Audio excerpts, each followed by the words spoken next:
Hello, আমি রিয়া। আহ্লাদের সাথে আমার নতুন একটি ব্লগে আপনাদের সকলকে ওয়েলকাম জানাই। নিয়ে চলে এসেছি সরস্বতী পুজোর দ্বিতীয় পর্ব। সকাল সকাল স্নান করে বসে পড়েছি সরস্বতী ঠাকুরের কাছে বেলপাতায় ওম সরস্বতী নমঃ লিখতে। আজ বেরানোর প্ল্যান আছে বলে একাই বসে পড়েছি এখন লিখতে। না হলে প্রতি বছরই আমি আর দাদা ভাই একসঙ্গে লিখি, তারপর তাতে কপাল ঠেকিয়ে নমস্কার করি। আর যার কপালে বেলপাতা লেগে থাকবে সে ভালো পড়াশোনা করে, আর যার কপাল থেকে বেলপাতা পড়ে যাবে সে পড়াশোনা করে না। এ এক বেশ মজার লড়াই হতো আমাদের দুই বোনের। জানেন, ছোটবেলায় লেখার সময় বারবার দিদিকে জিজ্ঞেস করতাম সরস্বতীই হবে নাকি সরস্বতী হবে, সরস্বতীই বানানে তয় ঐকার হবে না ঔকার হবে।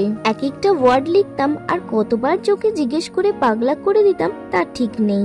আগের পাটেই বলেছি কাল অনেক প্রোগ্রাম, মানে পুজো আর মায়ের জন্মদিন একসঙ্গে পড়ায় কাল বেরানোটা পসিবল হয়নি। তাই আমরা বেরিয়ে পড়েছি ঘুরতে।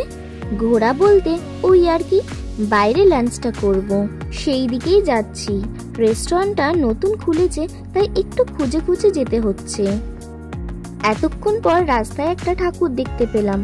আগের মতন এখন আর পাড়ার গলিতে গলিতে সেরম একটা পুজো হতে দেখা যায় না। কথা বলতে বলতে চলে এসেছি রেস্টুরেন্টে। এসে দেখছি রেস্টুরেন্টের নিচে ভীষণ ভিড়। এই অকেশনে ভিড় হওয়াটাই যদিও স্বাভাবিক।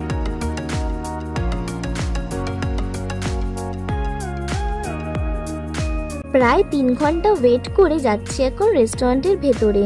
রেস্টুরেন্টের নামটা তো আপনারা দেখেই নিয়েছেন, হ্যাঁ, সর্ষে পোস্ত। আর এটা ফার্স্ট ফ্লোরে।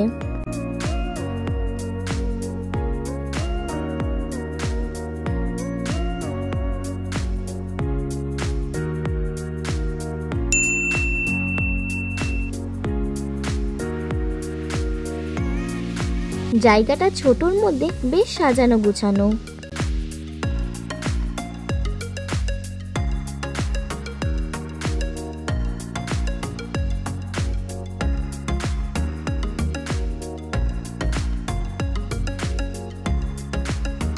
সরস্বতী পুজো বলে কথা, খাঁটি বাঙালিয়ানা না হলে চলে নাকি?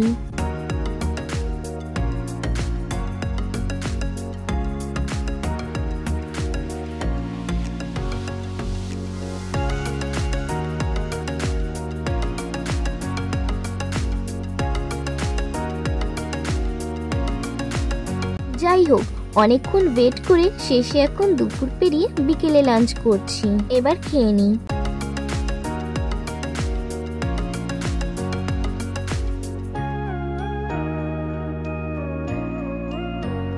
খাওয়া দাওয়া বেশ ভালো এখানের। আপনারাও চাইলে এখানে আসতে পারেন। লোকেশনের লিঙ্কটা ডেসক্রিপশনে দিয়ে রাখলাম। একটা আমপোড়া শরবত অর্ডার করেছিলাম, খাবারটা বেশ হজম হয়ে গেল। চলুন এবার বাড়ি যাওয়া যাক। আজকে আমাদের পোশাকটা আপনাদের দেখাই। কেমন লাগছে আমার মশাইয়ের লুকটা? আর আমি একটা হলুদ রঙের শাড়ি পরেছি। আমাদের লুকটা আপনাদের কেমন লাগলো জানাবেন। বাড়ি ফিরে দেখি মা দিদি মিলে স্টুডেন্টদের জন্য একটু প্যাকেটের ব্যবস্থা করে রেখেছে। তো চলুন তবে আজ আসি, দেখা হবে অন্য আরেকটি ব্লগে। আপনারা সকলে খুব ভালো থাকবেন। বাই।